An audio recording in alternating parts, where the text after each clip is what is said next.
The galaxy heard Earth's warning. Attack again and be annihilated. First thing I heard was the sound of the sky tearing open. I was standing on the roof of our forward operations base in the highlands of Central Asia, watching the sunrise paint the mountains gold, when the clouds above me split apart, like paper, not from wind, not from any storm I had ever seen. The split was clean, sharp, and perfectly straight, as if someone had taken a blade to the sky itself. Then the light came through, not sunlight, not anything warm, a cold, pale blue light that swept across the ground like a searchlight from something impossibly large. My name is Yara. I was 34 years old, a tactical field commander in the United Nations Emergency Response Corps. And I had seen a lot of things in my career that most people only read about in news reports. But nothing, not a single day of my training, not a single page of any threat manual ever written, had prepared me for what came through that opening in the sky. They were enormous. I do not mean large the way a cargo ship is large, or large the way a stadium feels when you walk inside it for the first time. I mean enormous the way a mountain is enormous, the way you look at a mountain and your brain quietly reminds you that you are very small and it is very old, and it does not care about you at all. There were 7 of them at first. 7 ships, each one longer than any city I had ever walked through, hanging in the air above the Kazakh highlands like they owned the atmosphere, like they had always been there, and we were the ones who had just arrived. My radio crackled. I grabbed it without thinking. Vasquez, are you seeing this? It was Owen, my second in command, his voice tight and flat, the way a man sounds when he is trying very hard not to shout. I see it. I said, what do we do? I had no answer. Nobody on Earth had an answer, because nobody on Earth had ever needed one. The ships did not speak. They did not broadcast any kind of signal on any frequency we were monitoring. They simply descended slowly and with total confidence, and when they were low enough, they opened. I will not describe what came out as if they were monsters. They were not monsters, they were soldiers. I recognized it immediately, the same way you recognize a soldier, regardless of what flag they wear or what language they speak, by the way they move, by the formation they hold, by the absolute certainty in how they advance. These were trained beings, following orders, and their orders, it became very clear within the first 60 seconds, were to destroy the weapons they carried. Fired something that was not quite light and not quite force. When the beam from one of those weapons struck the northern side of our operations base, the wall did not burn, and it did not explode. It simply ceased to exist. One moment there was a wall of reinforced concrete 3 m thick, and the next moment there was air, no smoke, no debris, no rubble, just absence. I grabbed Owen by the collar and pulled him down the access stairs before the roof we had been standing on also became air. Get everyone below ground, I said. Move. We ran. The base was chaos. People were shouting, alarms were screaming, and the communication system was overloaded with every frequency on the planet lighting up at once, because this was not only happening here. Feeds coming through our emergency screens showed the same pale blue light tearing open the sky above 6 other locations simultaneously: Eastern Europe, Southeast Asia, the coast of South Africa, sites in North America. 7 ships each, 49 ships total, spread across the planet in a pattern that was clearly not random. Someone or something had studied us, had mapped our defensive concentrations, our population centers, our military infrastructure, had chosen exactly where to arrive to cause the most disruption in the shortest time. This was not an accident. This was not a probe or a survey or a first contact attempt. This was an invasion that had been planned. Owen pulled up the global feed on his tablet as we crouched in the underground command room, surrounded by people who were all in their own quiet ways trying to understand what they were feeling. Fear, yes, but also something harder than fear, something that does not have a clean name in any language, but that every human being carries somewhere underneath everything else, the part of you that tightens when something threatens the things you love. We are getting feeds from everywhere. Owen said Beijing is dark, Chicago is under fire, Lagos is not responding. What about Geneva? What about command? Geneva is responding. They are calling for a full global defense posture. But Yara, he paused and I looked at him and he said it quietly, they do not know what to do either. I stood up straight and looked around the room, 22 people looking back at me, technicians, soldiers, analysts, communications, officers, all of them waiting. Then we figure it out ourselves, I said. I do not think anyone in that room believed me fully in that moment. I'm not sure I believed myself, but belief was not the point. The point was to keep everyone moving, because a person in motion has something to focus on and other than the size of what they are facing. I had learned that lesson a long time ago in a much smaller crisis, and it had never stopped being true. For the next 6 hours we did what we could. We got people deeper underground. We ran hard lines between sections of the tunnel network because our wireless systems were failing under the interference the alien ships were generating. We accounted for everyone we could account for, and we wrote down the names of the ones we could not, because names matter. And I refused to let anyone become a number that day. Through the narrow observation slits near the top of the northern wall, I could see the valley below us in the fading daylight. 3 of the alien soldiers were moving through the village at the base of the mountains with a calm and methodical thoroughness that made my chest feel very tight. They were not rushing. They were not excited. They were conducting an operation the way a competent team conducts any operation, have run many times before, and the familiarity of it was in some ways the worst part. We were not a surprise to them. We were a task. Owen appeared at my shoulder. 41 confirmed civilian locations in that valley, he said quietly. 67 people who did not make it to the shelter points. I did not respond immediately. We can try a diversion. Owen said there is a fuel depot 2 km east. If we triggered it remotely, the light and the noise would draw their attention for a few minutes.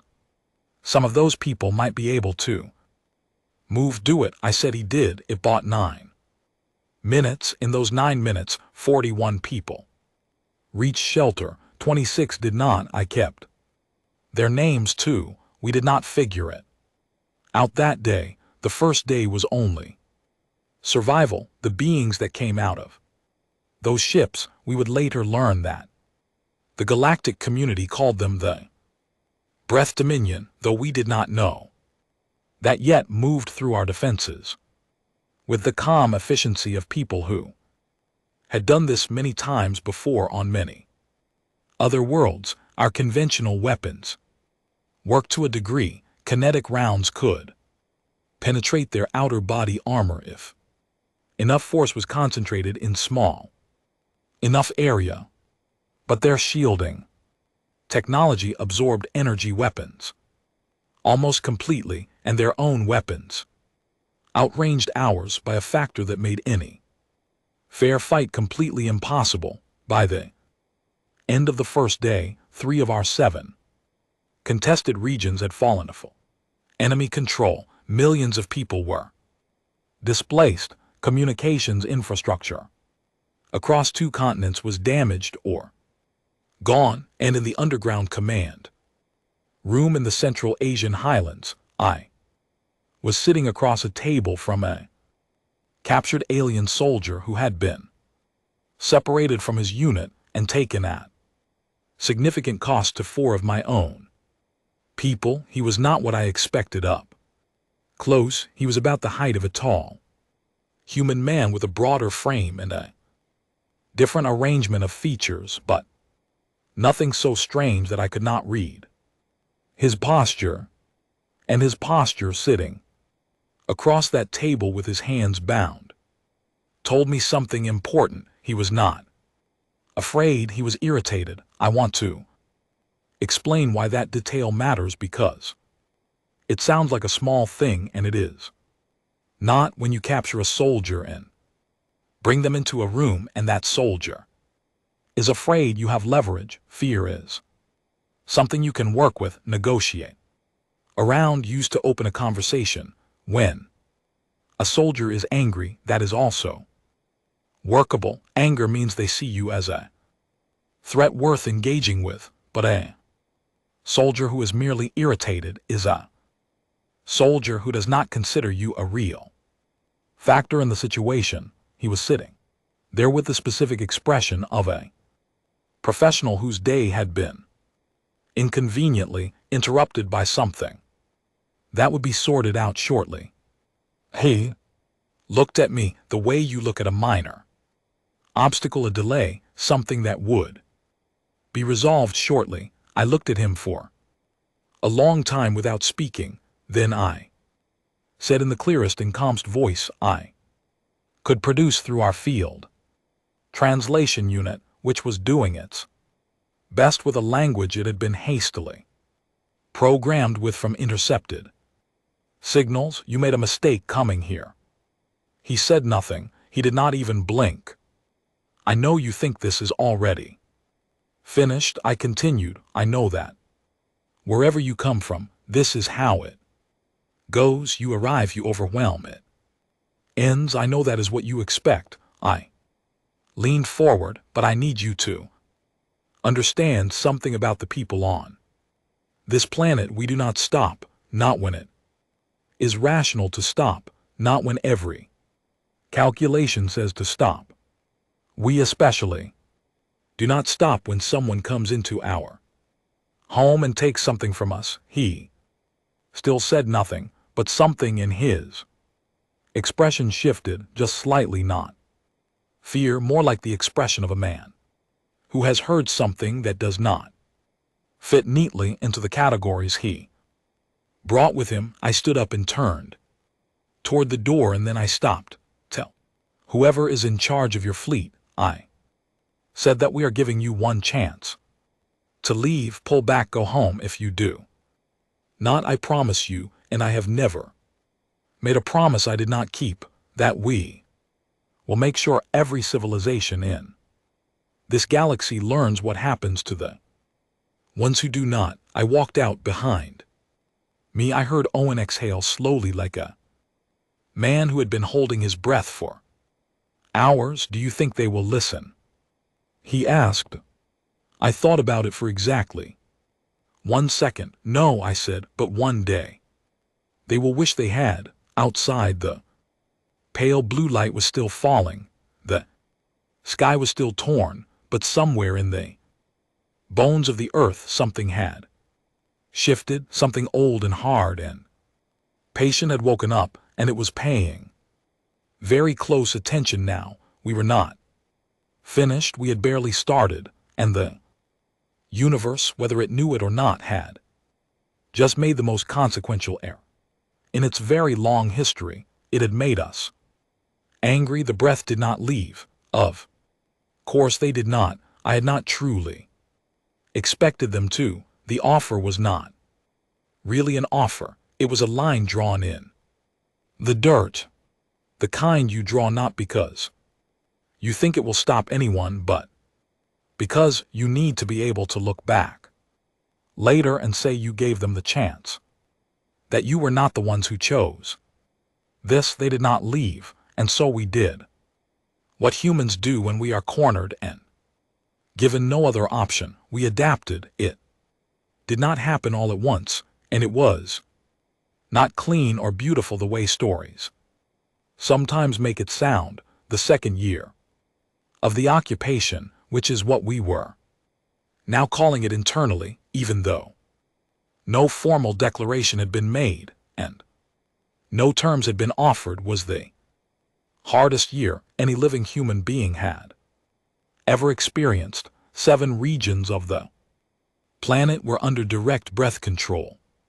40 more were contested, which meant that somewhere in those territories on any given day there were people fighting with whatever they had against weapons designed by a civilization that had been spacefaring for thousands of years before we had figured out how to build a wheel. I was based in a tunnel network beneath what had been a research university in the foothills of a mountain range I will not name for reasons that will become clear. We had 1,700 people underground with us.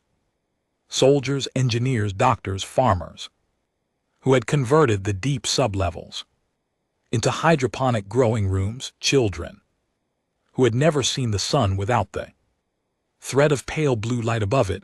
Owen ran our logistics.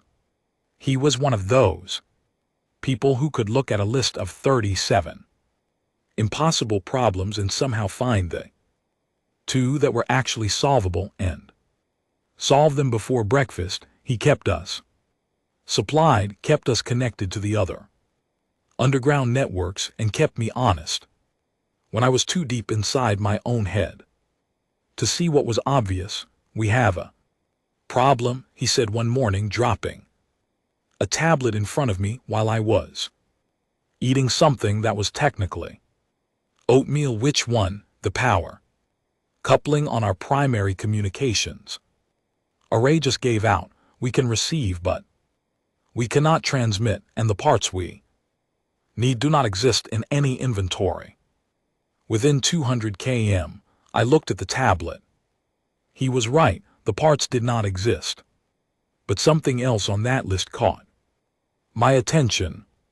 A notation about a downed Breath Scout vessel that one of our forward teams had found in a valley 3 days east of us, intact enough that the power systems were still partially functional, sitting there uncollected, because our forward team did not have the equipment or knowledge to do anything with it. Who do we have that can work with alien hardware? I asked. Owen thought about it. Lena Burke, he said. Lena Burke was 26 years old, had 2 graduate degrees in electrical engineering and material science, and had the specific type of mind that treats every locked box as a personal insult. I called her in, showed her the notation, and explained what I needed. She looked at the description of the breath vessel for about 30 seconds. I need 3 people with mechanical experience.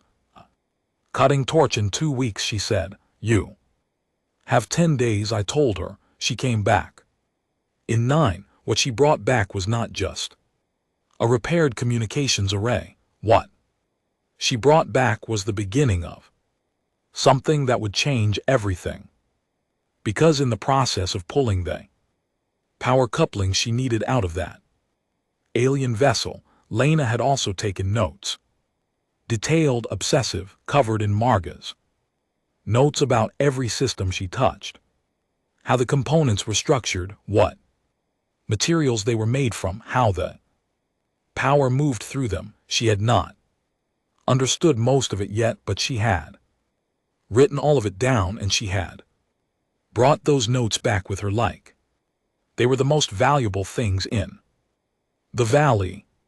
Their shielding system, she said, spreading her notes across the table in front of me and Owen, runs on a principle we understand. It is not magic, it is not technology from another dimension, it is physics we know, applied in a configuration we have not tried before. She pointed to a diagram she had sketched by hand. This junction here, this is where the energy from an incoming projectile gets redirected, but it only redirects within a specific frequency range. Anything outside that range it does not catch. Owen leaned in. You are saying there is a gap. I am saying there are several gaps, Lena said, and with the right modifications to our existing rail systems, we can exploit them. It took another 3 weeks to build the first modified rail gun.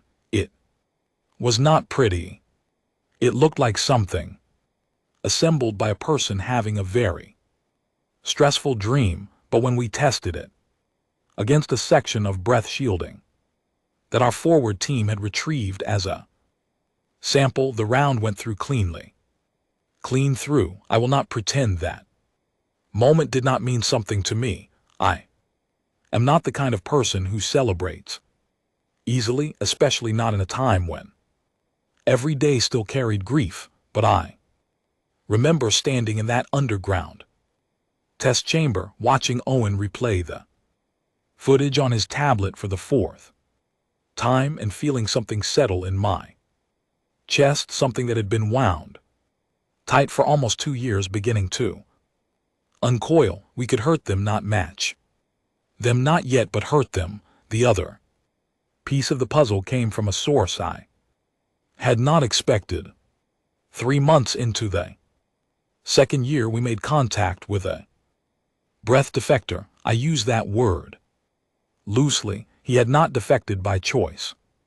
He was a junior intelligence officer named, and I am giving you my best pronunciation, something that does not translate easily, something that sounded like Kath. He had been separated from his unit during a counterattack by our forces near the coast, captured and brought to me after it became clear that he was not behaving the way their other captured soldiers behaved. Their soldiers, as a rule, refused to speak.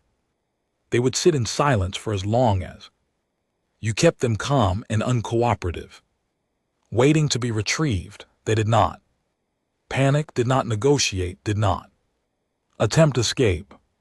They simply waited with the absolute certainty of beings who knew their side was winning and that patience would resolve everything.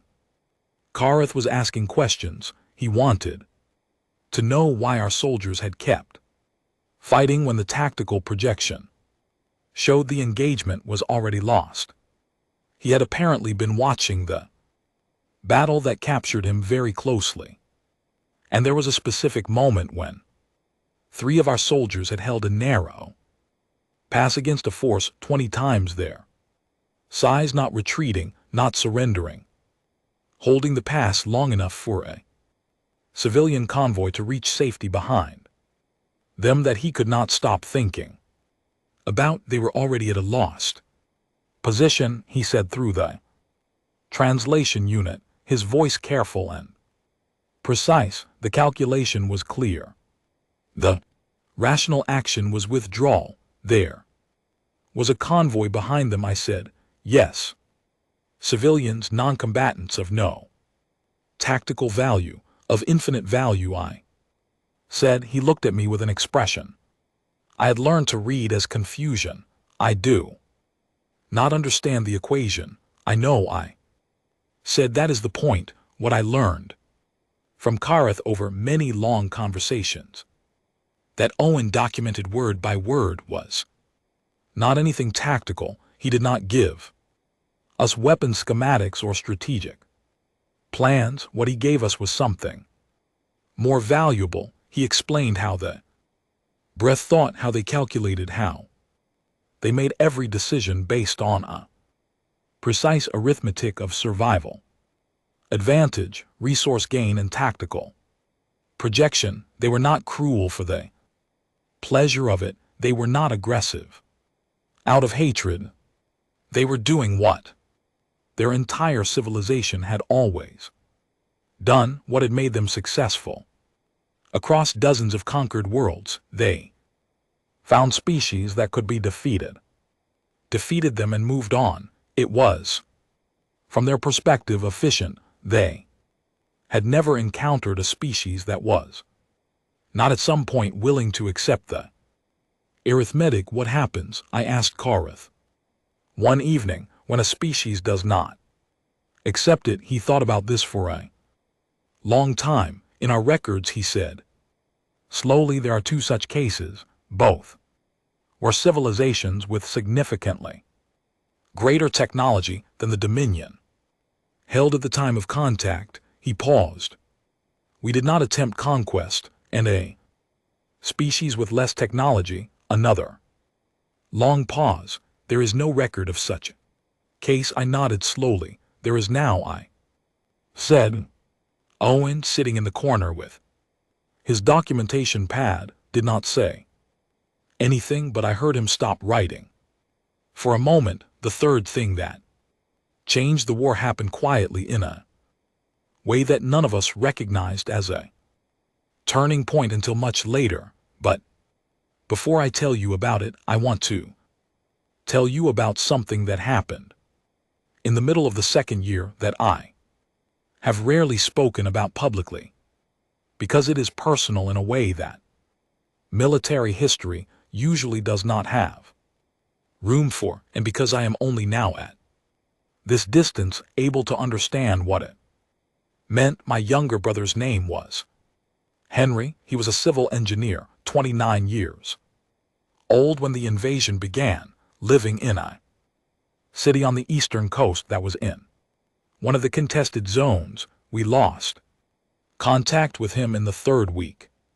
For 4 months, I did not know if he was alive. I found out he was alive through a relay message that came through Clara Webb's network, actually before I even knew that network existed.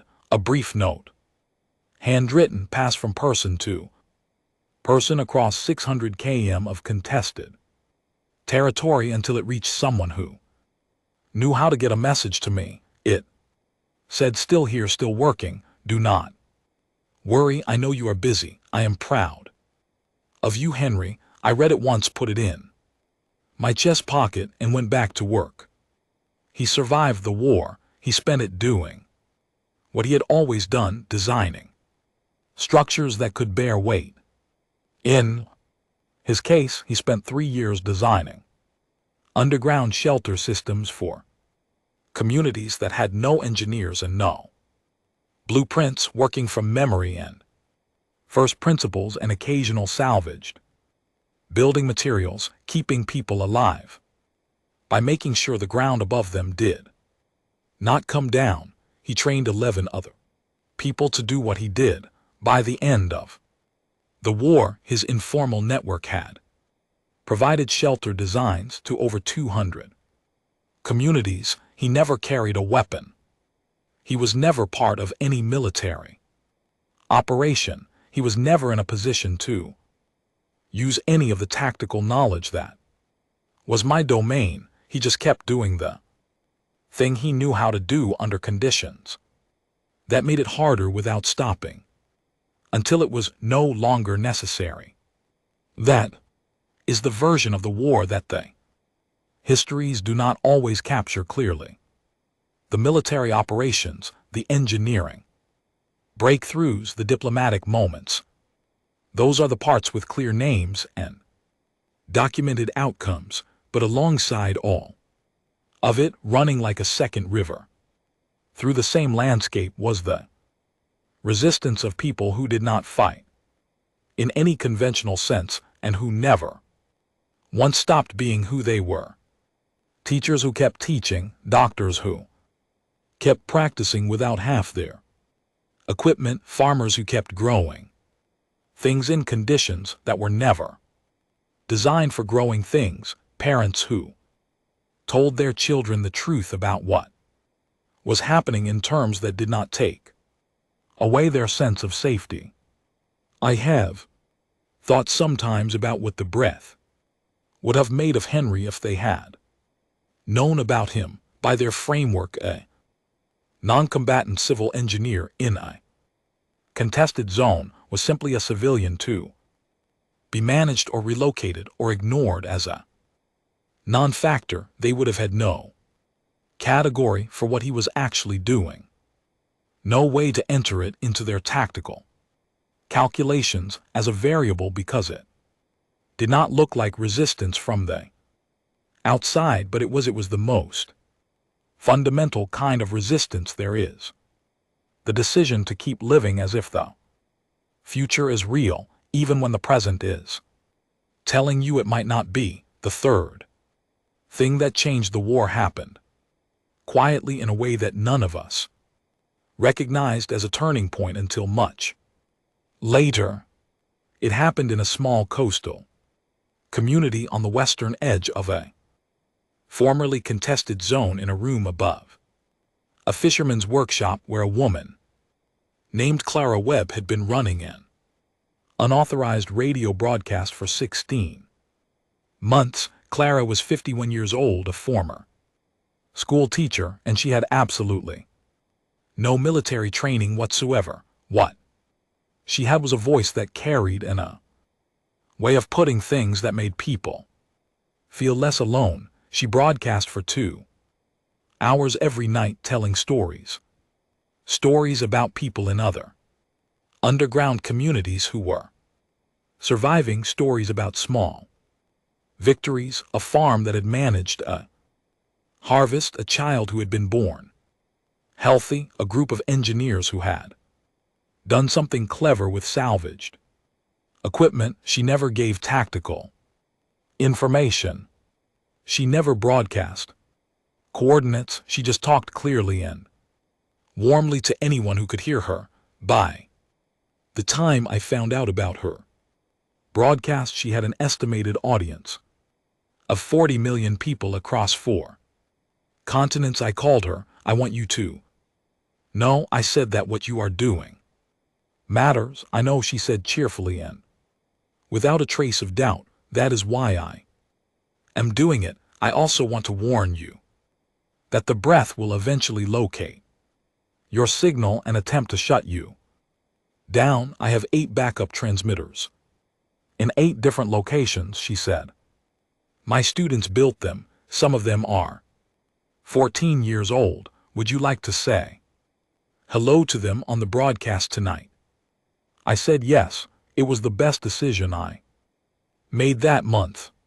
Clara Webb's broadcast network eventually became the backbone of our civilian communication system. Her students became our signal corps, and the 40 million people who listened every night went from listening to contributing, reporting breath patrol patterns, sharing food supply information, passing along technical knowledge from community to community in a chain of human connection that the breath who communicated through encrypted military channels and had no concept of informal information networks could neither understand nor stop. They could have won against an army. Armies have command structures, supply lines, pressure points you can target and collapse. What they could not defeat was something that had no center, no single point of failure, something that was stitched together not by command and control, but by something the breath had no word for and no tactical counter to. Community. Kareth, when I explained this to him, was quiet for a very long time. You share information freely, he said, even with people who cannot offer you a direct tactical advantage in return. Yes, even with people you have never met and may never meet. Yes, because you Feel connected to them, because we are. Connected to them, I said, that is not a feeling, it is a fact, he thought about this for even longer than usual.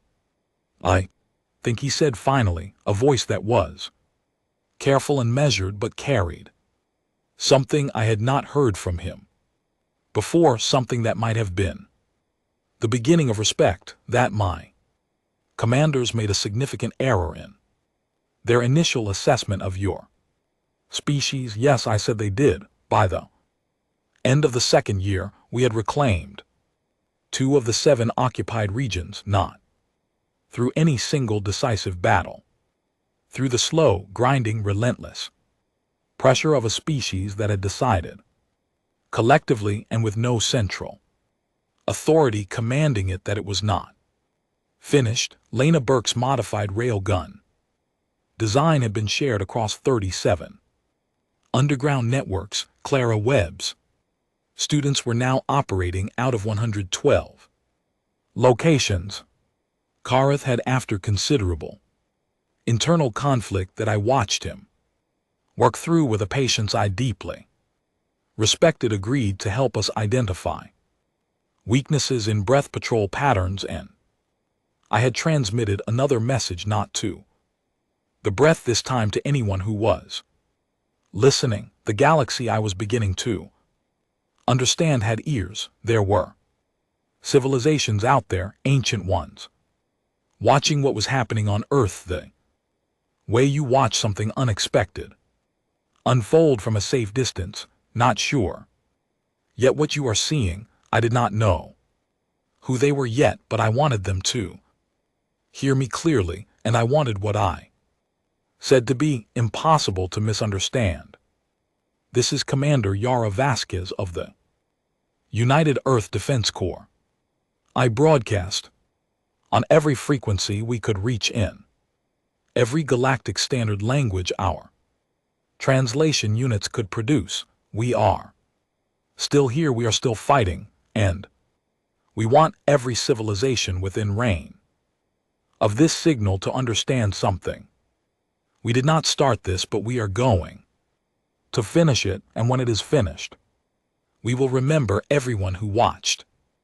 Owen, reviewing the transmission, afterward pointed out that the last line might be interpreted as threatening. Good, I said. The turning point did not look like a turning point. When it happened, it looked like a very bad day that somehow ended slightly less badly than it started. I was in the mobile command unit we had built into the shell of a pre-war freight train, moving through the mountain passes of what had been Central Europe, staying in motion because stationary targets were easier to hit. My team had grown in the past year to something closer to a proper headquarters staff. Lena Burke was with us full-time now, along with her team of 12 engineers who had collectively become the most dangerous people on the planet in terms of what they could build from almost nothing. Owen managed the communications grid, and Kareth, who had stopped being a prisoner somewhere around the 6-month mark and had become something harder to categorize, occupied a small compartment near the rear of the train where he spent most of his time either reviewing tactical data or staring out the narrow window at a landscape that was clearly nothing like anywhere he had ever been. It was Lena who came to me first in the early morning with a look on her face that I had learned meant she had been awake all night and had arrived somewhere important. The Void Shield generator, she said, the one we pulled from the KTH-class cruiser last month, 3 weeks earlier. One of our long-range strike teams had managed something extraordinary, acting on intelligence provided by KTH about a maintenance cycle that left a specific cruiser minimally staffed. They had boarded the vessel during a 40-minute window, removed every component that could be removed quickly and been gone before the crew returned. It had cost us 2 people, and had nearly cost us everyone, but we now had a functioning breath void shield generator sitting in the cargo car at the back of our train. What about it? I asked. I understand it now, Lena said. All of it. I have been working on it for 19 days, and I finally understand the complete operating principle, she said. Her notebook down on the table between us. Every page was dense with diagrams and equations. We cannot build one from scratch, not yet. We do not have the materials, but we can adapt the principle. Use it in reverse. I looked at the notebook in reverse. There. Shields redirect incoming energy. The same architecture run in reverse. Projects energy outward in a focused beam, not a weapon exactly, more like a force barrier that expands at high velocity. She pointed to a page of calculations. If we mount this on one of our large rail vehicles and trigger it in proximity to a breath formation, it does not destroy them, but it disrupts every electronic system within 400 m for approximately 90 seconds. Owen leaned over my shoulder. 90 seconds there. Weapons are electronically fired, Lena said. Their communication systems are electronic. Their targeting systems are electronic. For 90 seconds they would be standing in a field holding equipment. That does not work. I sat with this for a moment. Can you build it? I already started, she said. I need 6 days. She had it done in 5. The first deployment of what we were calling the Pulse Unit happened on a foggy morning in a river valley that our intelligence had identified as a breath-forward staging area. Owen had coordinated with 2 other underground networks to have ground teams positioned at the edges of the valley. Before sunrise, I was in the command unit 2 km back, watching the feed from our drone relay. The rail vehicle carrying the Pulse Unit rolled into the valley from the north. The breath formation, 43 soldiers and 2 light vehicles, responded immediately, turning and raising weapons with the precise efficiency of a force that had never been seriously challenged. They fired. The Pulse Unit triggered for 90 seconds. Nothing in that valley worked. Our ground teams moved in from 3 directions. The engagement lasted less than 2 minutes. We took the valley, the staging equipment, and everything in it. We lost no one. Owen replayed the drone footage 4 times. He kept stopping it at the moment the breath weapons stopped firing. At the moment, you could see the soldiers looking at their equipment with an expression that was, even at drone altitude, unmistakably confusion. They have never had their technology fail them, Kareth said quietly from behind us. Neither of us had heard him enter. He was watching the footage over Owen's shoulder, his expression unreadable. In all the engagements on this world, their equipment has functioned as expected. This, he paused, searching for the word. This is a new variable. Good, I said. We have a lot more new variables. Where that came from. Over the next 4 months, the Pulse Unit design was copied across 11 networks. Lena trained operators at 6 of them remotely over Clara Webb's broadcast grid. The breath adapted as they always did. They began moving in smaller formations, spacing their soldiers wider apart to reduce the effect radius, switching to hardened manual backup systems for their weapons. But every adaptation cost them time and resources, and time and resources were exactly what we were buying. The war began to shift, not quickly, not smoothly. There were reverses terrible. Days, weeks where the losses were heavy. And the gains were nothing. I will not minimize those weeks. They existed and they were real. And the people we lost in them were real, and I will carry every one of their names with me for the rest of my life. I want to tell you about one of those weeks in particular, because it was the week that almost broke me, and because understanding how close it came to breaking me is important for understanding what came after. It was in the third year, late autumn. Lena's pulse units were deployed across 14 networks by that point, and the breath had adapted significantly. Smaller formations, wider spacing, hardened backup systems. We had been pushing hard for 6 months, and the gains had been real, but the cost had been real too. Owen and I were running on very little sleep and a great deal of strong coffee that tasted nothing like actual coffee, and we both knew it. A message came in from the network in the Eastern Lowlands. They had been operating independently for 18 months. One of the most effective underground groups. We had 53 people. Their lead engineer, a man named Dennis Marsh, had developed 3 modifications to the original pulse unit design that we had since distributed to every other network. They had reclaimed more territory per person than any other group on the continent. The message said that they had been located and their tunnel system had been collapsed. All 53 people gone. I sat with that message for a very long time.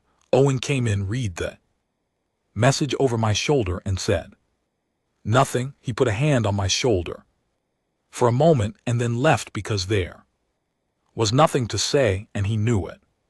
I almost sent the withdrawal order that night. I almost called the remaining network coordinators and told them that we were going to stand down our offensive posture, pull everyone into deep shelter, and simply survive until some other factor changed the situation. It was a rational calculation. We had been fighting for 3 years, and the losses were mounting, and there were moments when rational calculation felt like the only responsible choice. I did not send that order, not because I am particularly strong or because I have some quality that other people lack. I did not send it because I opened the operational log and read the names, all of them from the beginning, every person we had documented, and at the end of the list the 53 names from the Eastern Lowlands network, including Dennis Marsh.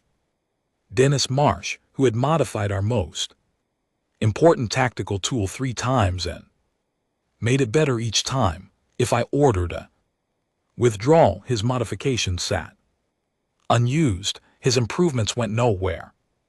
The thing he had spent the last year of his life making better sat in a tunnel and was never used to do what it was built to do. That was not acceptable to me. I closed the log. I pulled up the operational planning map, and I spent the next 4 hours drawing up the framework for what would eventually become the Coordinated 3 network push that reclaimed the Eastern Corridor.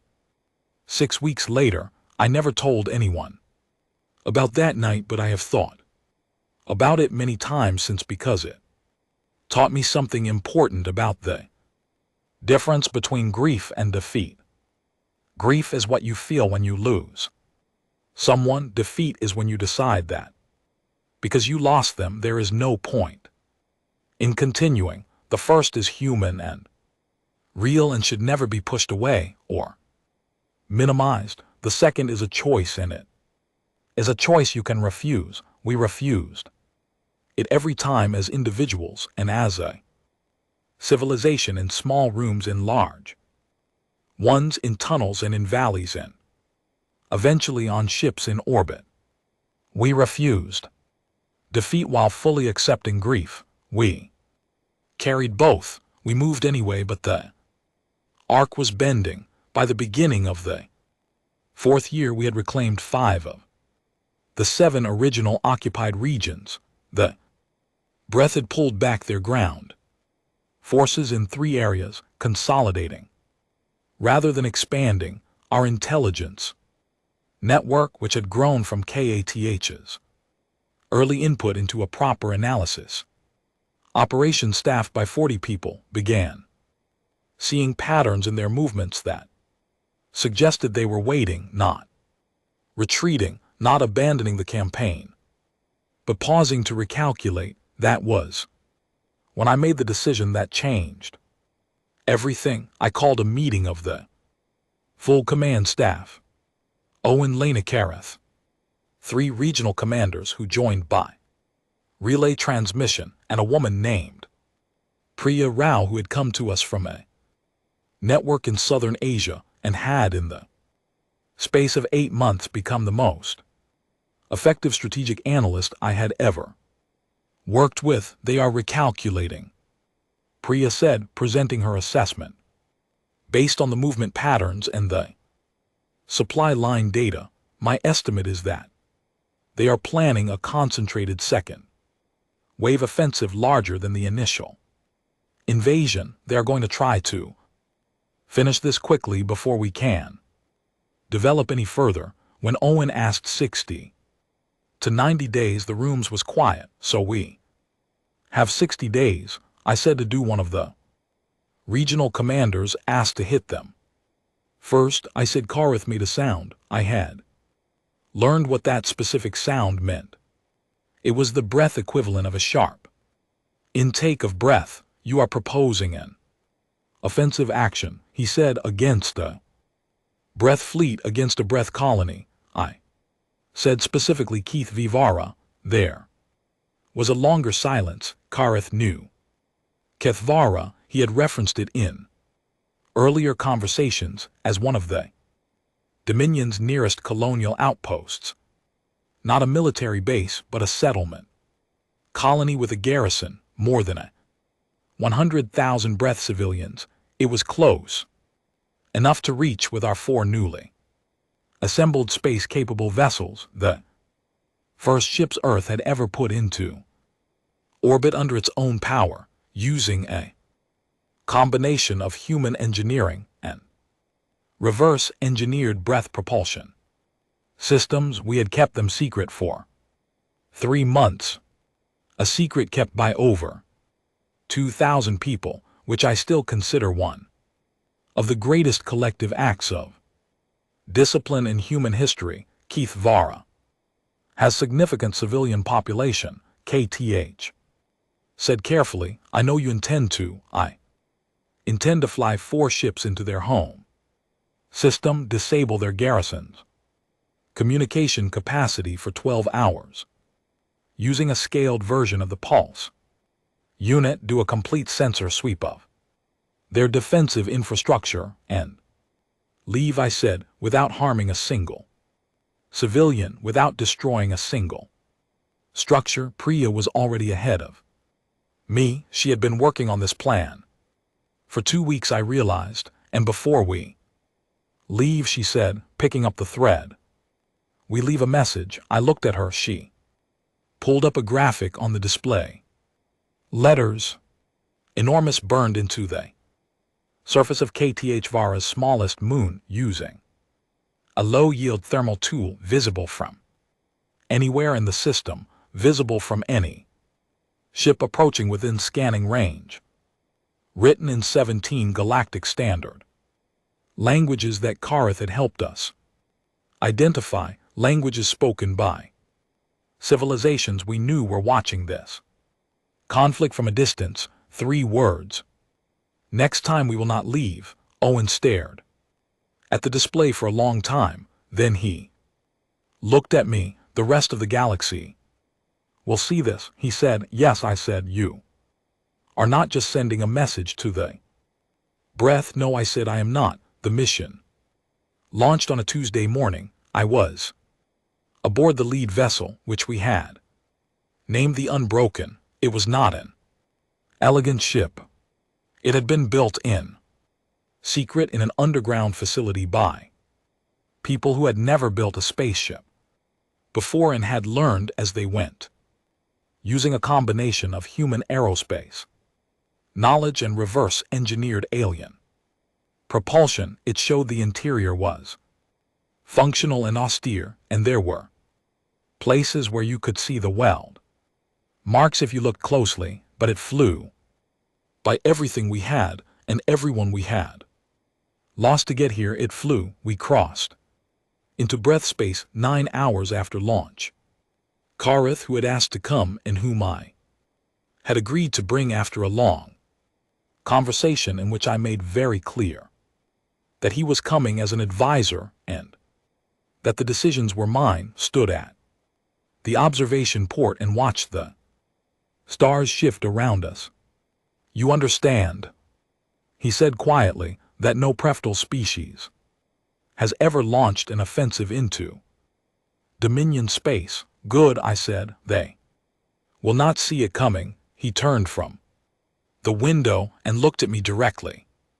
Yara, he said, and it was the first time he had used my name without the translation unit defaulting to my title. I want you to know that I did not believe when I was captured that this outcome was possible. I calculated the probability of your civilization survival at less than 7%. He paused. I was wrong by a considerable margin, 7%.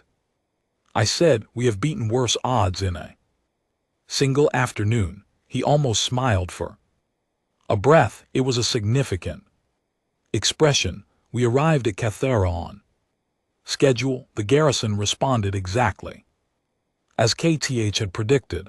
Immediate high alert, weapons charged, communication attempts on all standard frequencies. We did not respond. We deployed the pulse unit at scaled range. Their garrison went dark. 12 hours. We moved through their system in silent, scanning everything, documenting everything.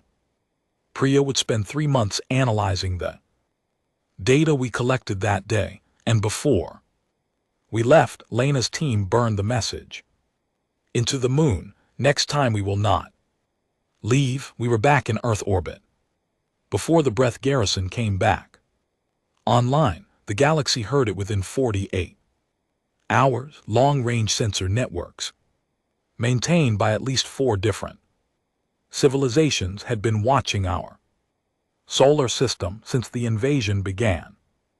They saw 4 ships enter Dominion space, move through a colonial system unchallenged, and return home. The galactic community, which had been watching Earth's resistance with a mixture of academic interest and quiet certainty that it would eventually collapse, went very still. Kareth, reviewing the signal intercepts Owen had compiled from various alien communication frequencies, put his analysis in front of me the following morning. They're not frightened, he said. Not yet, but they are paying attention in a way they were not before.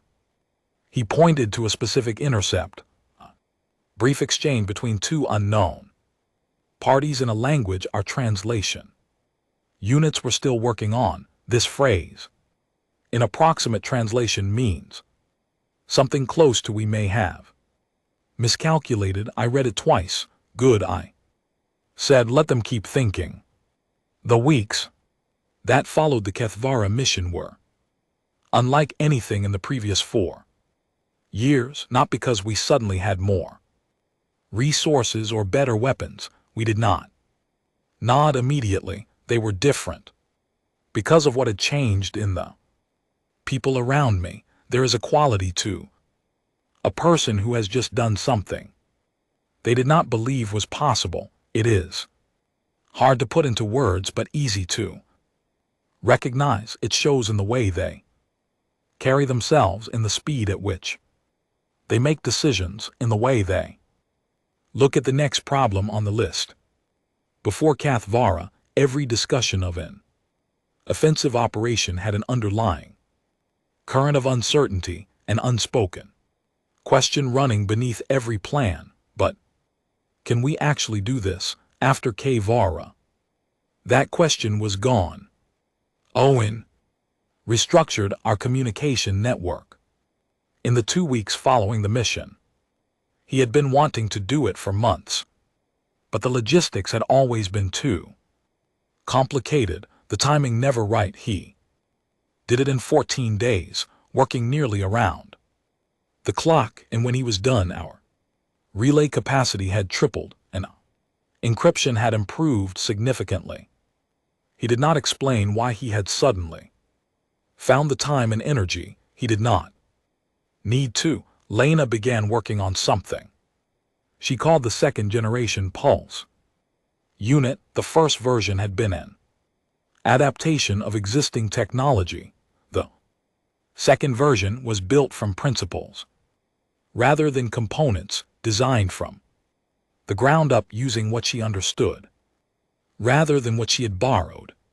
It was a more ambitious project than anything she had attempted before, and it was also, as she explained to me one evening with the particular calm of a person who knows exactly how significant what they are saying is, potentially twice as effective at twice the range. When can it be ready? I asked. 8 months. She said, can you do it in 6? She thought about it for a while. If I had 2 more people with the right background, yes. I found her 4. The civilian networks had also changed.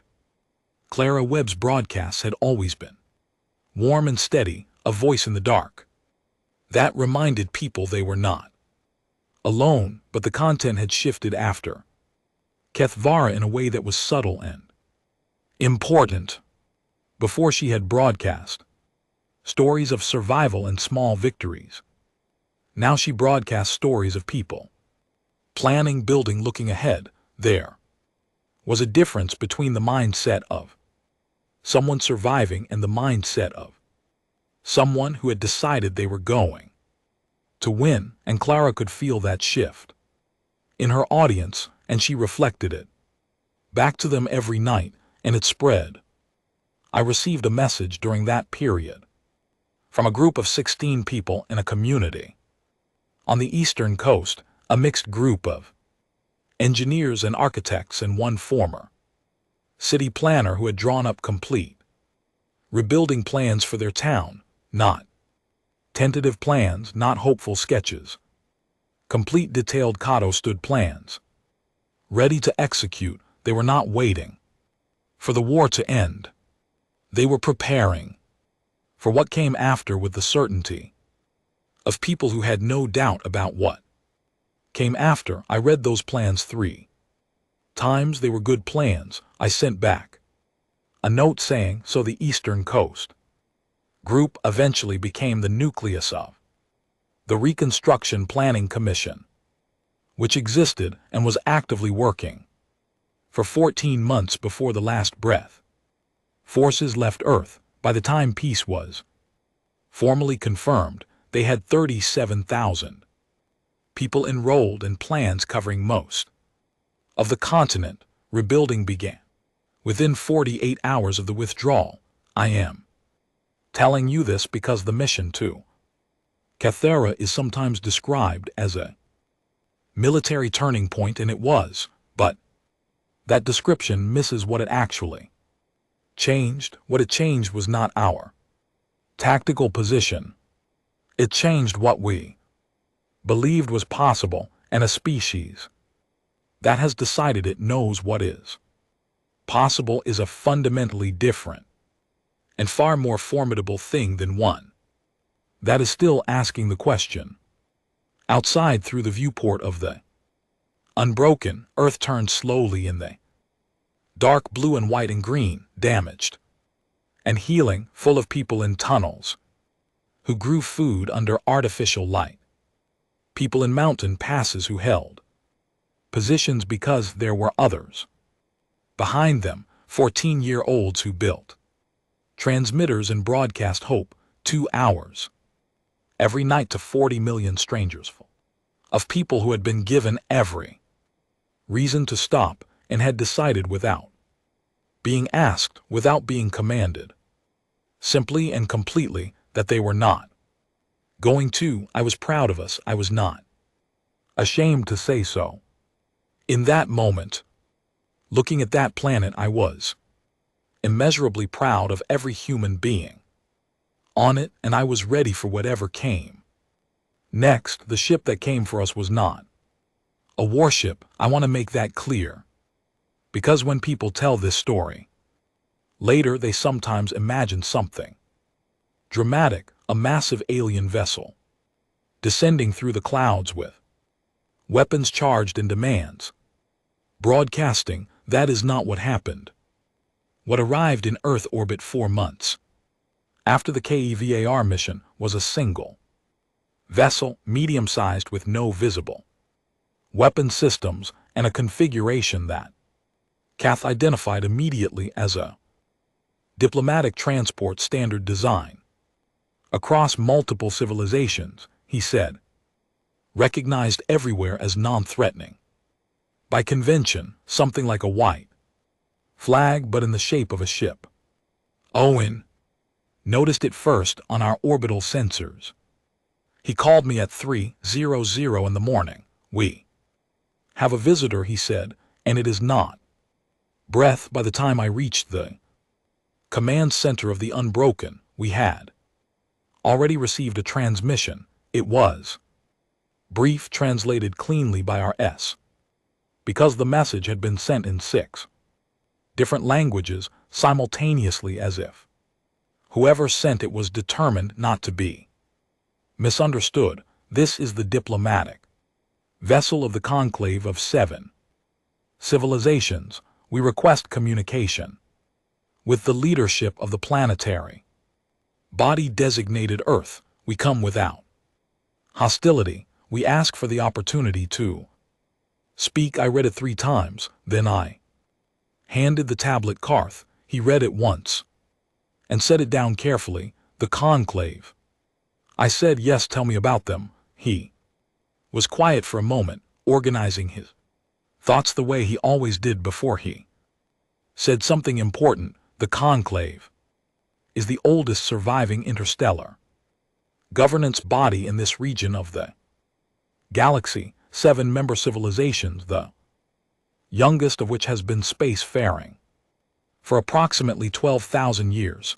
They do not intervene in conflicts between space-faring powers as a rule. They observe, they document, they speak only when they calculate that speaking is necessary to preserve stability. He looked at me steadily. They have not initiated contact with a pre-conclave civilization in over 300 years. I sat with that number for a moment. They are afraid, I said. Not afraid, Karth said carefully. Uncertain for a civilization of that age and stability. Uncertainty is perhaps more uncomfortable than fear. I told Owen to reply. We would receive their representative in 48 hours. I spent those 48 hours being very thoroughly briefed by Priya, very thoroughly argued with by Owen, and very thoroughly silent with Karth, who I think understood something about what was coming that he was not yet ready to put into words. Representative who came aboard the Unbroken was being called Ambassador Sarath, from a civilization whose name translated approximately as the Elder Current. Sarah was old. I could tell that immediately, though I could not have explained exactly how. I knew there was something in the deliberateness of every movement, the absolute economy of expression that spoke of enormous age. Sarah was accompanied by 2 aides and a diplomatic interpreter. Though our own translation systems were adequate, we met in the Unbroken's main conference room, which was clean and functional and contained a table, chairs designed for human proportions, and 3 chairs we had hastily constructed to Kareth's specifications for non-human visitors. Not elegant but sufficient. Sarah looked around the room with an expression that was not quite surprise, and not quite amusement, but contained elements of both. This ship, Sarah said, through the interpreter, was built without access to established manufacturing infrastructure, mostly, I said, in approximately 3 years, 2.5. I said. A pause. Impressive. I waited. We will speak plainly, Sarah said. The Conclave has been monitoring events on and around your world since the Breather Dominion initiated contact. We did not intervene, as is our established practice. We observed. Another pause. Longer. This time we observed things we did not expect to observe, such as adaptation at a rate inconsistent with your technological baseline, resistance sustained across a distributed network with no central command failure point, and most recently, Sarah's expression shifted in a way I could not fully read.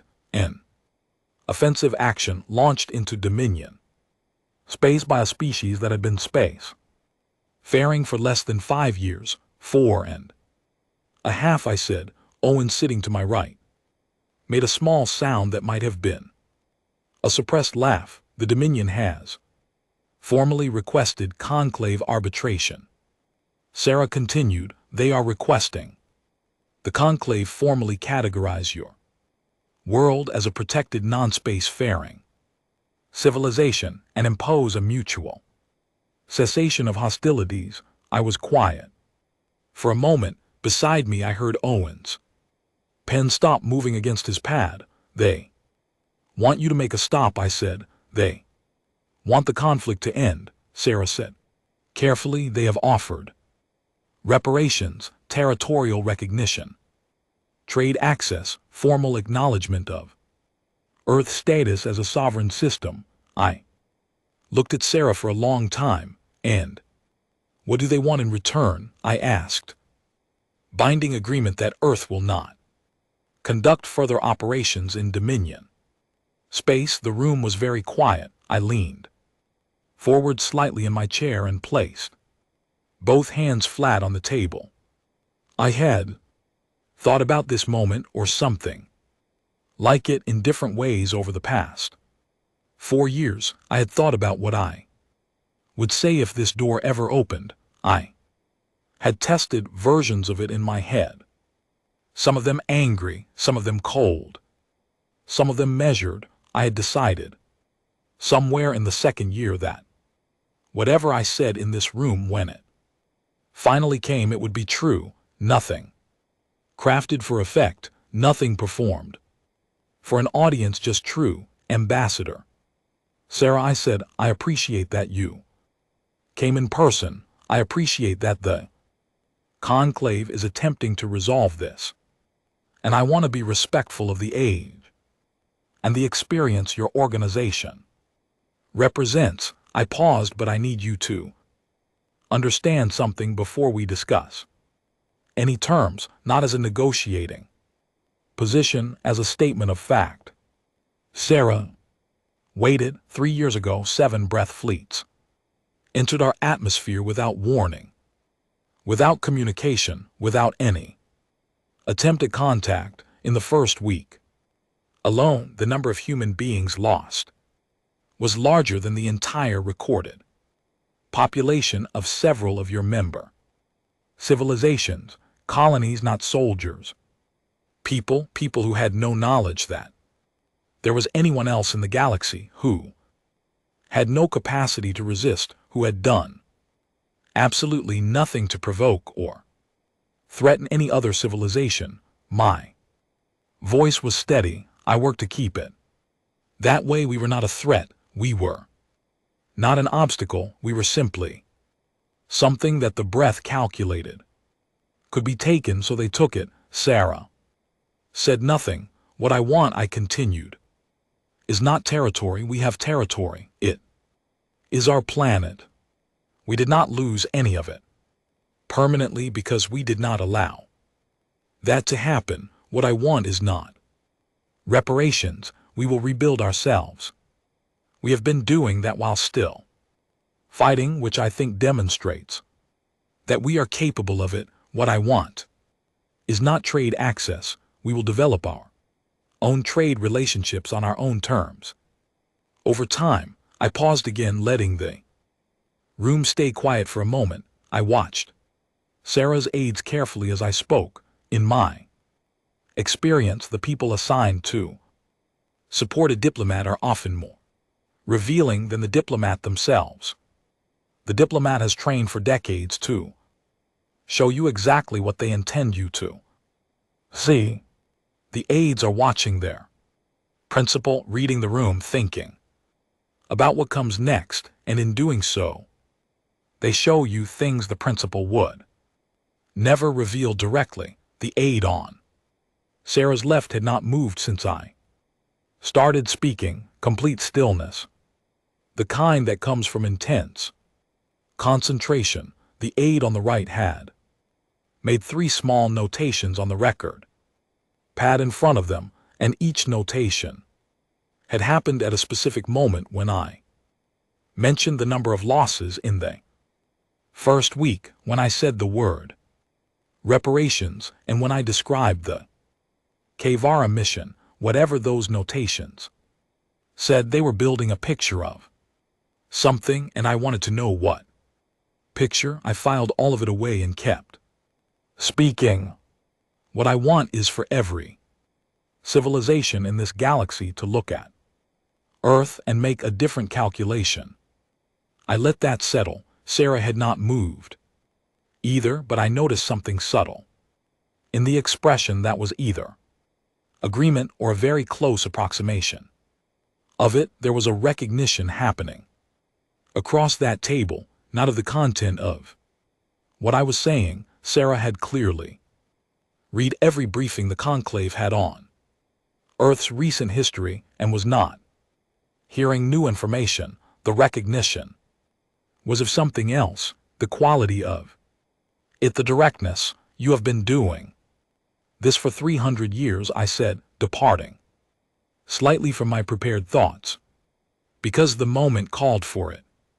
Mediating, stabilizing, preventing escalation between civilizations that have been space-faring for tens of thousands of years. You are very good at it. The galaxy is, I suspect, more stable because of you than it would otherwise be. I paused, but the skill set that mediates between established powers is not the same skill set that processes a new variable. We are a new variable. We do not fit the models you use to predict what civilizations do, because those models were built on observations of civilizations that had centuries of interstellar experience before they encountered their first conflict with an external power. We had none.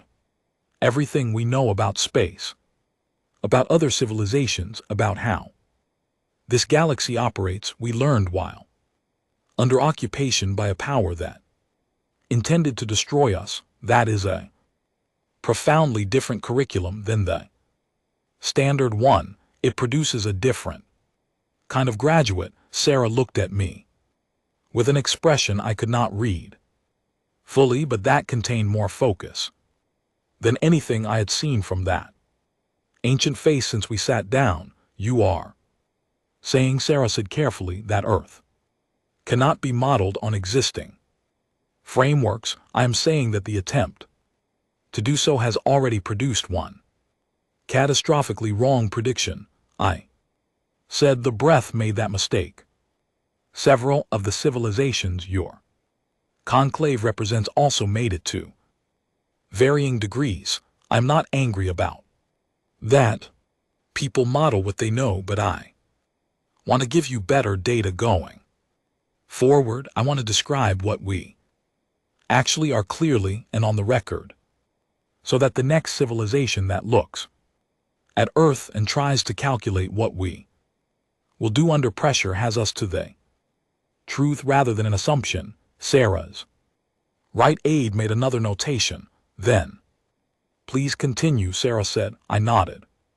What I want, I said, is for every civilization in this galaxy within range of this conversation to understand something fundamental. The breath came to our world because they looked at us and calculated that we were beatable. I want every civilization in this galaxy to look at Earth and make a different calculation. Not because we are the strongest, not because we have the most advanced technology, but because the cost of the answer to the question, can Earth be beaten, is one that no rational actor will ever want to pay again. Sarah's two aides exchanged a glance that I caught and filed away. You are asking for recognition, Sarah said slowly, not as a protected civilization, but as a power. I'm not asking for anything, I said. I'm describing reality. What is recognized or not recognized is up to you. A long silence, longer than any silence in the room so far. Then Sir too, the diplomatic interpreter in a language our translation units flagged as outside their current database, the interpreter replied. They had a brief exchange. Then Sarah turned back to me. I will be honest with you, Commander Vasquez, Sarah said. In 300 years of diplomatic work, I have sat in many rooms with many civilizations at many points of conflict. I have a reliable sense for when a negotiation is about terms and when it is about something else. Pause. This is about something else. Yes, I said. You want to say something that cannot be unsaid, something that changes how this part of the galaxy thinks about your world permanently. Yes. Sith was quiet for a long moment. Then something in that ancient face shifted. Not agreement, not approval. Something closer to recognition. Then, say it, Sarah said. I will ensure the full conclave receives the record. I had not been prepared for that. I had expected more resistance, more negotiation, more careful diplomatic maneuvering. I had prepared responses to 20 different positions Sarah might take. I had not prepared for a straightforward invitation to speak. I looked at Owen. He was watching me with an expression of complete focus. I looked at Kareth, who was seated slightly apart and who gave me the smallest, briefest nod I had ever seen. I turned back to Sarah. The breath came to our world, I said, because they believed we could be defeated. They were wrong. That error came from a failure to understand what human beings are. We are not a civilization that fights until it is no longer tactically viable. We are a civilization that fights until what we are fighting for is safe. Those are not the same thing. The first kind of fighter is rational and predictable and can be calculated against. The second kind is something else entirely. I paused. We are calm now. We are not angry the way we were 3 years ago, and I want every civilization in this room and on the record to understand that a calm humanity is the most serious thing in this galaxy. The angry version of us threw improvised weapons at void shields with our bare hands. The calm version of us builds ships in secret over 2 years, enters a Dominion colonial system, does what we came to do, and goes home without leaving a mark except the one we chose to leave. I let that settle. We are going to be here for a very long time. I said we are going to grow and expand, and eventually we are going to be present in spaces that other civilizations currently occupy alone. We are not asking anyone's permission for.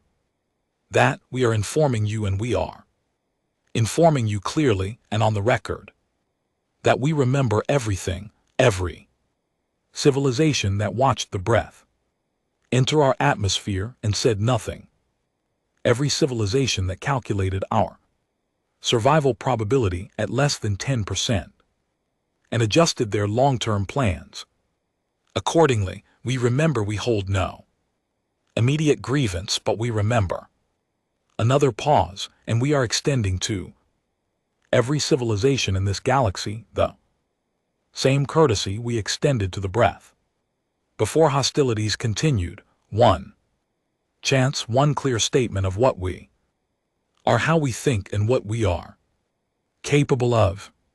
After this, there are no surprises. Anyone who makes the choice to test us does so with full information. The room was completely silent. Sarah looked at me for a long time, then slowly and with great precision, the ancient ambassador placed both hands flat on the table, mirroring exactly the gesture I had made, and said something that the interpreter translated as, "The record is noted." The Verith representative at the conclave session 3 weeks later, receiving the full transcript, reportedly said nothing for a very long time before accepting the arbitration terms. The Verith Dominion agreed to a full withdrawal, acknowledged Earth's sovereign status, and paid a form of reparation that did not involve territory or resources, but involved something more valuable, a formal acknowledgement entered into galactic record that they had initiated hostilities against a non-threatening civilization without provocation. They admitted it in writing in front of the oldest governing body in the region. I slept better after that than I had in 4 years. The full conclave session took 3 days. I attended all of it, which Owen thought was unnecessary and possibly counterproductive, but I believed in presence. You can send a representative for routine matters. When it matters what a civilization is, you show up yourself. The discussions were long and detailed and covered things I had not anticipated, including a formal debate about Earth's eligibility for standard conclave trade protections, which would normally require a minimum of 5 decades of recorded interstellar engagement to qualify for. We had been spacefaring technically for under a decade. 2 of the 7 member civilizations argued for the standard timeline. 2 argued for an exception. 3 had not yet decided. Priya, who had prepared for this moment with the thoroughness of someone who considers thorough preparation a form of respect for the process, delivered a 40-minute analysis of Earth's existing informal trade relationships, our current production capacities, and our projected development curve. She had modeled 4 different growth scenarios, each with different assumptions, and presented them without advocacy, just data. When she finished, one of the undecided representatives from a civilization called the Marin Collective, ancient and quiet, who had said very little in the previous 2 days, asked one question.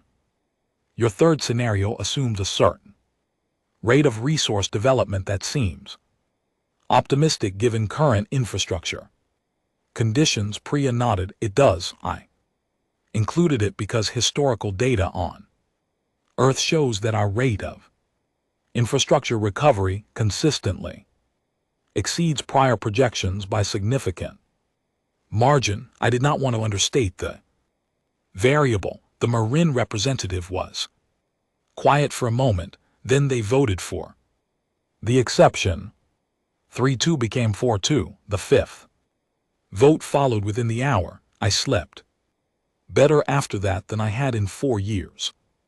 Owen, reading the confirmed arbitration terms the morning after they were signed, said simply, "We won." I thought about everything that word contained. Every name I carried, every person who had held a pass or built a transmitter or grown food in the dark. "Yes," I said. "We did." I am old now. I do not say that the way people say it when they are feeling sorry for themselves or wistful about the past. I say it as a plain statement of fact. I am 71 years old, which is not particularly old by the medical standards of 2141, but I have lived a life that felt longer than they numbers. And when I sit in the study in the early morning and watch the light come through the window and hit the rebuilt skyline of the city below, I feel every one of those years in a way that is not painful exactly, but has weight. This is the study in my home in what used to be the Highland Research Facility, where Owen and I and Lena and so many others survived the second year of the war. It is not underground anymore. The tunnels are still there, preserved actually as a museum that 4 million people visit annually, but above them now is a building with large windows and a garden on the roof and a view of mountains that are exactly as beautiful as they were on the morning the Sky Tour opened 54 years ago. I am writing these words because a young ensign named Callum Ford, who is 22 years old and serves on the current generation of Earth Defense Fleet vessels, came to visit me last week as part of a historical documentation project. He sat in the chair across from this desk and asked me questions for 3 hours. Good questions, thoughtful questions, the kind that told me he had read everything available before coming and was here for what the available record could not provide. At the end of 3 hours, he asked me one final question. He asked, "What do I think humanity's greatest strength is?" I did not answer right away. I looked out the window at the mountains. Owen died 11 years ago. He was 58, which should not have been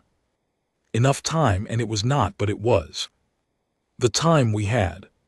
He spent the 30 years after the war building the first permanent Earth diplomatic mission at the Conclave, the one with the slightly too small chairs that he always complained about and never got replaced because he thought the discomfort kept everyone appropriately alert. He was better at the work than anyone, including himself, expected him to be.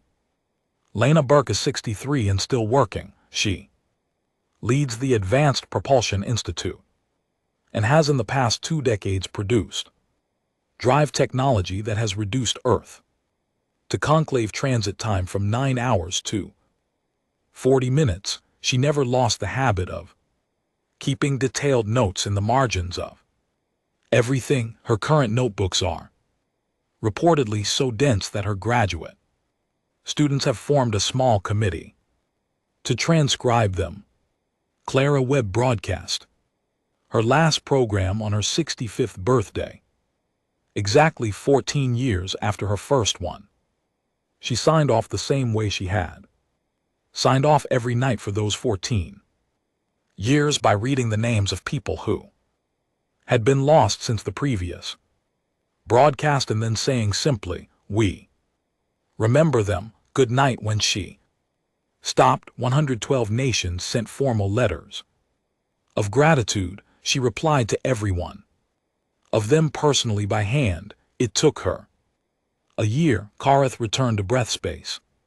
After the arbitration, he was, as far as we could determine, not particularly welcome there. He had helped the enemy by the standards of his own people, and the Breath Dominion was not an organization that handled complexity well. He communicated with me for about 8 years after his return through channels we kept open between our governments, the last message I received from him said that he had begun teaching at a small institution that was itself slightly outside the Dominion's official educational system, a course on non-standard species assessment, he said. His students were interested, which he called promising. I have not heard from him in 20 years. I hope he is well. I think about him often. Priya Ralu served as Earth's chief strategic analyst for 15 years before entering politics. She was on the team that negotiated our first genuine trade agreement with a non-breath civilization, an arrangement with a species called the Dallin Compact that has since become one of the foundations of Earth's galactic economic standing. She is currently the head of the Council on Interstellar Relations, a position that did not exist before the war and that she has made indispensable. She called me on my birthday last month. She is 61 and still moves through a room like she is solving a problem that no one else has noticed. Yet I think about all of them when young Callum Ford asks me what humanity's greatest strength is. I think about the 14-year-olds building transmitters in a room above a fisherman's workshop. I think about 3 soldiers in a mountain pass making a calculation that every external observer called irrational. I think about Lena looking at a piece of alien technology and seeing not a mystery but a puzzle that was already most of the way solved. I think about Owen making impossible logistics work through stubbornness and organizational genius, and a refusal to accept that the word impossible applied to anything he had personally decided mattered. I think about the morning the sky tore open and the way every person in that underground command room looked at me and the way it felt to know that they were not looking to me for comfort or for certainty. They were looking to me to start moving. Callum Ford is waiting for my answer with his recording pad ready and his expression patient. I look out the window at the mountains. We remember, I say, every species in this galaxy eventually moves on from its wars. They heal, which is right and good, and the healing requires a kind of letting go. We do not do that the same way. We keep the names, we keep the records, we pass them down. Callum, you were not born when any of this happened, and you know the names of 43 of the people we lost in the first month better than some people who were alive during it. I pause, but we do not let the memory make us smaller. We do not let it close us. Every morning on this planet, there are people who carry the weight of what happened and then go out and build something, start something, learn something, plant something. That tension between memory and forward motion. Every other civilization in this galaxy seems to find it contradictory. They cannot hold both at once. They think you have to choose. Either you grieve and stay or you heal and go. We do not choose. We carry both and we move anyway. Callum is writing. His pen does not stop for a while. Do you think that scares them? He asks eventually. The other civilizations, some of them, I say, the ones who have been paying attention. Yes, not because we are aggressive. We have not initiated a single hostile engagement since the breath conflict ended, not one in 50 years, not because we are the most powerful. We are not. Not yet, and we are realistic about that. They are cautious around us because they cannot predict the ceiling. I look at him. Every civilization has a point where the cost becomes too high, and they step back, a rational limit. They can model each other because they can identify where those limits are. With us, they cannot find the limit. Every time they try to calculate where we would stop, we do not stop there. Callum thinks about this. Is that a good thing? I think it is a true thing, I say.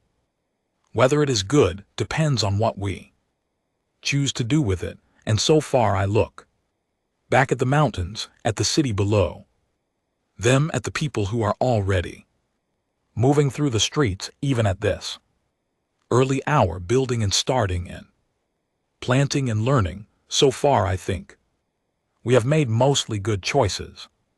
I could tell him about the Davin incident of 2119, when a fringe military faction from a civilization called the Oi Reach sent an unmanned probe into Earth's outer system loaded with sensor equipment that was clearly meant for invasion reconnaissance. I could tell him how Earth's response was not a warning shot, not a diplomatic protest, not an interception. Earth's response was sending a matching unmanned probe into the OICK Reach's own outer system, running a complete sensor sweep and publishing the data, every detail of their outer system freely available on the public galactic communication network. The message was not stated. It did not need to be. The Oi Reach has not sent anything into Earth system since. I could tell him about the Marath Compact's attempt in 2131 to diplomatically pressure Earth into a restrictive trade agreement by coordinating with two other civilizations to limit our access to certain raw material markets. I could tell him how Priya spent 3 months quietly building relationships with 4 other civilizations who were also frustrated with the Compact's trade practices, and how when the restriction was announced, Earth was not the only voice opposing it. The Compact withdrew the restriction within a week. Priya sent them a very polite note thanking them for their reconsideration. The note was widely shared in diplomatic circles and is reportedly still discussed in interstellar relations courses as an example of precise, effective communication. I do not tell Callum these stories today because they are for another session and he has good questions that deserve full attention. But I hold them in mind as evidence of something I have believed since the war, and believe more every year, that what the galaxy discovered about Earth in those terrible early years was not that we are dangerous, it was that we are consistent. We are the same species at the negotiating table as we are in the tunnels, the same values, the same refusal to accept a bad calculation as inevitable, the same habit of finding the variable that everyone else missed and doing something with it. After Callum leaves, I stay in the study for a long time. I pull out the old notebook. Before I open it, I sit still for a moment and let the morning be quiet. Around me, there is a quality to early light that I have never gotten tired of.